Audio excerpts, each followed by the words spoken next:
Benjamin Hornstein était une figure charismatique à certains égards, un homme tout à fait remarquable avec cette haute stature, avec ce regard à la fois si clair et si profond, et qui vous renvoyait l'image de sa bonté, mais aussi de l'horreur qu'il avait traversée dans les camps de la mort.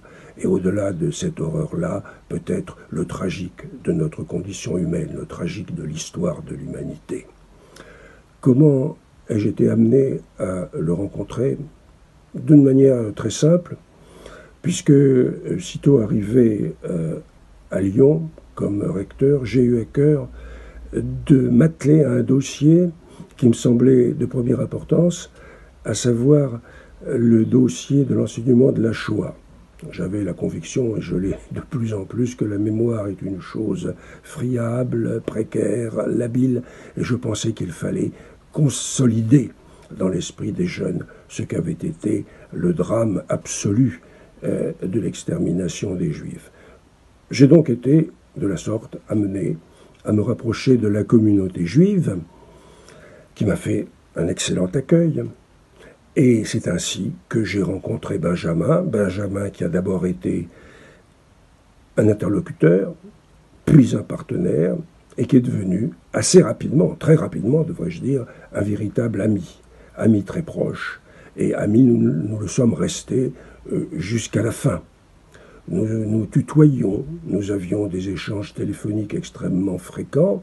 Il ne passait pas de mois sans que nous ayons au moins une ou deux conversations, et je me souviens bien sûr que la dernière de ces conversations, et j'étais loin de me douter que c'était l'ultime échange avec ce grand homme, la dernière conversation date de la fin du mois janvier, c'est-à-dire quelques jours à peine avant sa mort.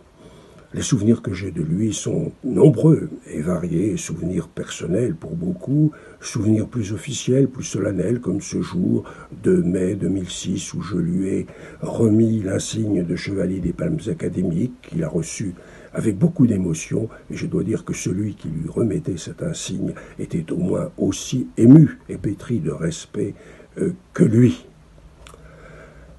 L'un des souvenirs les plus marquants, au-delà de cette anecdote, est peut-être celui des 2 visites que j'ai effectuées avec lui à Auschwitz, où il emmenait régulièrement lycéens et collégiens de notre académie.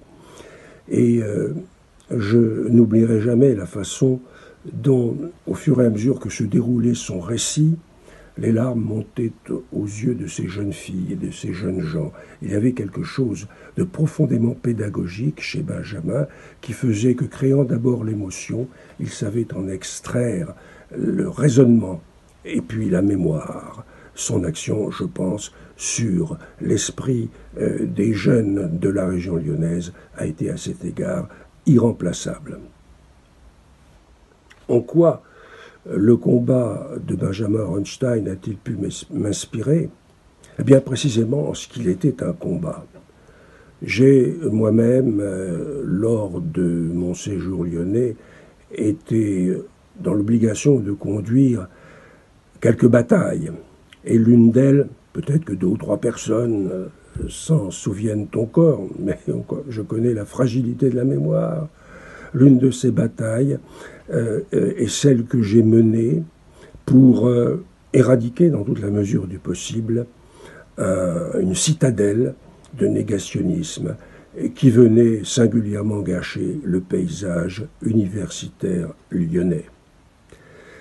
À chaque instant, pendant cette bataille qui a duré de nombreux mois, qui ne s'est achevée finalement qu'après mon départ, à chaque instant, j'étais motivé, impulsé, encouragé par la pensée de ce que les grands témoins, dont il était l'un des représentants les plus significatifs, avaient pu connaître et la façon dont ils s'étaient battus ensuite pour que cette mémoire-là ne s'efface pas.